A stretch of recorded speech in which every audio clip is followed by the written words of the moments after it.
This is a 3-minute quick overview of a unit that I just did in terms of MYP assessment and the idea of assessing for learning. So the first step that we took in the unit was to do a diagnostic test. As a new teacher in the building, this was really important, but I think it's important whenever you begin a unit to know exactly where your students are coming from. We scored this in the end for 2 criteria, even though we intended on using 3. Once we gathered the data, we found out that we hadn't really given the students a fair chance at hitting the higher ends of one of the criteria, so we eliminated that. But from that diagnostic test, we built this, which represented the skills of the class overall. Each of the rows is a student, which I've eliminated names. Each of the columns is the name of a skill that we're trying to evaluate, and this was used directly to plan the unit based upon what students needed to be able to do and could do. From there in the unit, we moved into a variety of practice to try to reach the end goal, which was to be able to write a literary commentary. So we did a formative piece of writing, which is a table of contents writing. That was a chance for the students to introduce themselves to me, and for me to be able to see if they had a very familiar topic, what they could do. It also pointed to one of the end of the unit pieces of writing, which was narrative writing. We then moved into essay-oriented writing, which the entire grade 10 team was looking at, and we used the meal plan idea to organize paragraphs. So the first piece that students wrote after having some notes and trying it out in class was a team approach. Students did this online as homework.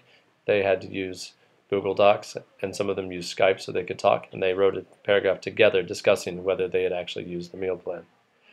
The next piece of formative work was, again, treating the subject a little bit more easily. The diagnostic had used a short story that the students didn't know. That's the end goal. But by taking a very familiar character for them, whether it be a character from literature or from pop culture, they used a little bit of research, they integrated quotations, and they focused upon the main conceptual idea or skill that we were looking for, which was being able to organize a paragraph. Many students did quite well on this, and I did give a numerical score, 1 to 10, on organization. However, I made it very clear that obviously this was an easier paragraph to write. We were almost putting the training wheels on so that they could get the handle of it again before we took them back off. Finally, on this piece, students actually graded themselves to see if they understood the criteria at this point, and I graded them alongside so they could see whether they were estimating the criteria correctly. I'll show that in a moment. So then we moved it back up to a mini commentary, which was student generating the questions and responding to their own questions, trying to figure out what an author could do. And once we tried to do this, this was meant to be the, quote, summative of the unit. But I was quickly able to see within the first 15 minutes of students working on this that they didn't actually have the skills necessary. So I had them finish it up and try the best that they could. And from that, we figured out that they needed to learn a little bit about the concept of purpose and audience so that they could identify what the purpose of an author was and how they adapted that to their audience. And then we worked on theses. And that was just a very quick purpose, audience, thesis type exercise where students did it 10 times in 10 different situations, and we used children's books and YouTube videos just so that, again, it wasn't the content getting in the way. It was simplified, they got the concept, they got the skill, and then our final assessment will be putting it back into a final literary commentary. So students have been able to practice this skill now in a variety of ways. 1, 2, 3, 4, 5, 6 different ways. And let me show you what's been happening under the cover. One more thing on PowerSchool. You'll notice that those things that were formative were either received grades, which will not actually be counted towards the final grade because, like we said, this is a much more simplified idea than they were actually than they would be doing at the end. But if they can do well on the easier version, they can get better at the more complex. Or it was just as simple they turned it in. Or they didn't turn it in, so we could track whether they were trying. So this was what was also going on at the same time.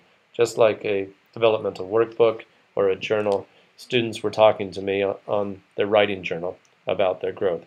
And all comments from all grading went here. Instead of writing them in 6, 7 different locations, all comments went here, and we had a dialogue. So we started with that table of contents writing. And I gave some feedback right then and got to know them a little bit better, that this was a favorite kindergarten teacher for Ignacio. This student response was a requirement before the grade was being given. So I wrote the comment first, some good analysis, sentences needs work, and if you follow the meal plan, you'll have stronger paragraphs. He writes back and says, I'm not following what that means. And then I give him some feedback where I'm going to look at things next. I keep going with that quick tick list so you can see whether progress has been made in terms of that. And that developed after a little bit of time. We moved to the next piece of writing, which was the piece on Drogba. You can see here the student self-assessment next to the teacher assessment. And he wasn't far off. And he was moving a long way. He came a long way from where he began. Comments included. This was not literary analysis. This was a simpler task. But he nailed what we were looking for in terms of organization. And there's some things to work on. This is the student response. And he is getting, notice that he's getting. Now that I understand how to use the meal plan, I think it's time to take my learning to the next step and start writing commentaries. He's getting that this is formative. It's a quick grade, but it's to help him get to that next step. And that's the real value here. We get to the rough draft of that next step, and at this point, he has been able to transfer it, but there's still some hiccups. So there's a quick example here from me. For the final draft, I'm just going to give a grade. The rough draft is the moment to coach and say, here are some ways that you can get better. These are links to those pieces of writing.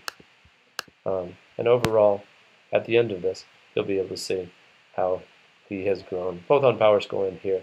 This is just a small piece that we put together so you can see his writing across his disciplines and see if these concepts are making those subjects better as well.